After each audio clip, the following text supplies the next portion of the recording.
Everyone welcome to my channel IAS वाले। आज हम पढ़ेंगे अमेंडमेंट 42 जिसको मिनी कॉन्स्टिट्यूशन भी बोलते हैं और उसको लाने के पीछे क्या इमरजेंसी के प्रोविजंस चल रहे थे वो भी देखेंगे। ठीक है, हिस्टोरिकल बैकग्राउंड। तो आगे बढ़ते हैं। तो जो फेज़ था 1970s के बाद का वो इमरजेंसी का फेज़ था, क्योंकि 1970s में बहुत ज़्यादा डिस्टर्बेंस हो रहा था। पहला तो इंडो पाक वार था, जिसकी वजह से इमरजेंसी 71 में ही अनाउंस हो गई थी। ठीक है, और वो इमरजेंसी चल ही रही थी कि 1975 में इंदिरा गांधी ने इमरजेंसी रीडिक्लेयर कर दिया। अब उसके पीछे क्या कॉन्सिक्वेंसेस थे, क्या रीजंस थे, वो देखते हैं। ठीक है, तो इसका बैकग्राउंड ऑफ इमरजेंसी 1975 टू 77।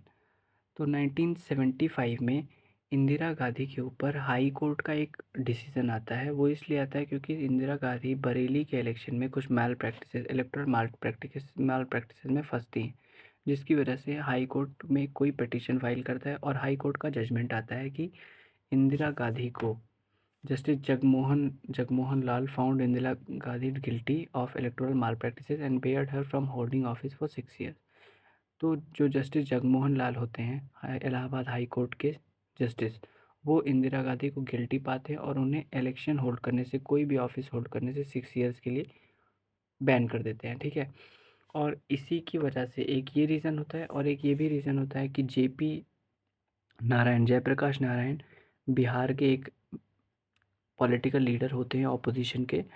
वो भी एक रिवॉल्ट, एक प्रोटेस्ट उनके खिलाफ, इंदिरा गांधी के खिलाफ किए रहते हैं। और ऐसे ही बहुत सारे केओस, बहुत सारे पॉलिटिकल प्रोटेस्ट इंदिरा गांधी और कांग्रेस के अगेंस्ट चल रहे होते हैं। इसी वजह से इंदिरा गांधी 1975 में national emergency due to internal disturbance declare करती हैं। ठीक है, और ये डिक्लेयर करने के बाद उनके क्या क्या, कैसे वो मनमाने ढंग से रूल करती हैं, क्या क्या उनका सब प्रोविज़न होता है, वो हम कभी और डिस्कस करेंगे। आज हम देखते हैं कि इस इमरजेंसी की वजह से जो कॉन्स्टिट्यूशनल अमेंडमेंट एक्ट आया वो क्या था और उसकी क्या क्या सिग्निफिकेंस है और क्या क्या उसके ड्रॉबैक्स हैं। ठीक है, so let's move on. 42nd amendment act 1976। ये आप देख रहे हैं इमरजेंसी के जस्ट आई थिंक 5-6 मंथ्स के बाद ही तो ये आया था। ठीक है, तो इसको मिनी कॉन्स्टिट्यूशन वो बोलते हैं क्योंकि इसका जो बल्कीनेस है ना, जितना वॉल्यूम इसमें है, बहुत सारी चीज़ें इसमें कॉन्स्टिट्यूशन की रिव्यू हुई थी, बहुत सारी चीज़ें हटाई गई थी और बहुत ही सारी चीज़ें ऐड भी की गई थी। ठीक है, देखते हैं क्या क्या। पहला तो फेडरल कॉन्स्टिट्यूशन को यूनिटरी बना दिया गया। वो कैसे?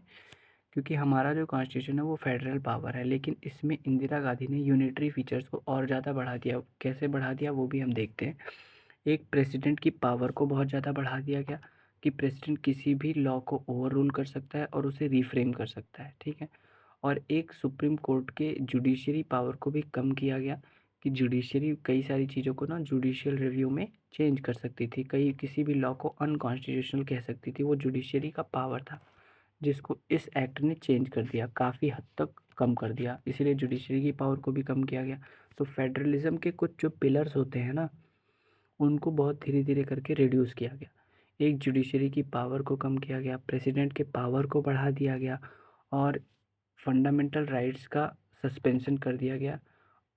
कहाँ पे? इमरजेंसी में, कि जब भी इमरजेंसी आती है तो फंडामेंटल राइट्स को सस्पेंड कर दिया जाएगा, कोई भी फंडामेंटल राइट हो एक्सेप्ट आर्टिकल 20 एंड 21।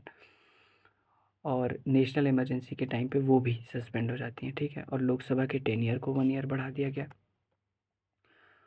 और फंडामेंटल ड्यूटीज़ को भी इस कॉन्स्टिट्यूशनल अमेंडमेंट एक्ट के थ्रू इंक्लूड किया गया।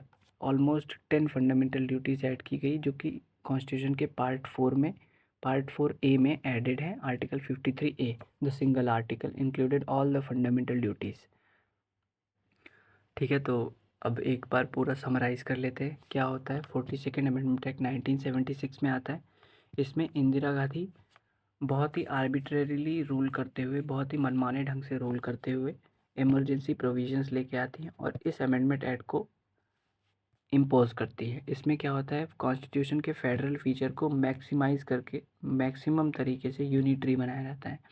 एक प्रेसिडेंट के रूल को काफ़ी ज़्यादा बढ़ाया जाता है, प्रेसिडेंट की पावर को और लोकसभा के टेनियर को बढ़ाया जाता है, फंडामेंटल राइट्स को सस्पेंड कर दिया जाता है, फंडामेंटल ड्यूटीज़ को इंक्लूड किया जाता है।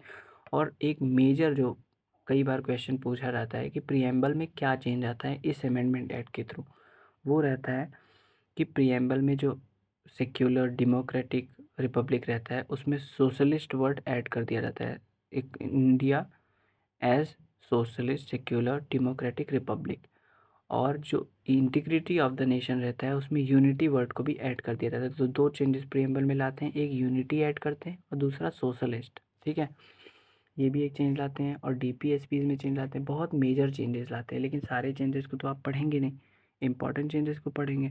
तो वो इंपॉर्टेंट मैंने आपको बता दिया। लोकसभा के टेन्योर को 1 ईयर बढ़ाते हैं, फंडामेंटल राइट्स का सस्पेंशन हो जाता है, फंडामेंटल ड्यूटीज़ को इंक्लूड कर लिया जाता है, प्रेसिडेंट के रूल को बढ़ाया जाता है, जुडिशरी की पावर को कम किया जाता है और फेडरल फीचर्स को मोस्टली यूनिटरी बना दिया जाता है, ठीक है। तो ऐसे बहुत सारे प्रोविजंस इस अमेंडमेंट एक्ट के थ्रू चेंज किए गए और बहुत सारे रिमूव भी किए गए।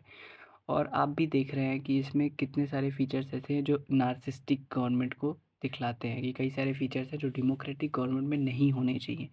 इसीलिए इस अमेंडमेंट एक्ट के कई सारे प्रोविजंस को चेंज करते हुए और इस अमेंडमेंट एक्ट को बहुत ही ज़्यादा रिवर्स करते हुए एक नया अमेंडमेंट आता है, 44th अमेंडमेंट एक्ट 1978। वो हम कभी और देखेंगे। एज सच उसमें इसके कई सारे प्रोविजंस को रिवर्स किया जाता है और इसके रूल्स को कई सारे हटाए जाते हैं, ठीक है। आई होप आपको समझ में आया हो। मैंने बहुत कंसाइज वे में आपको समझाने की प्रैक्टिस की है। Thank you so much for watching my video. Please like share and subscribe.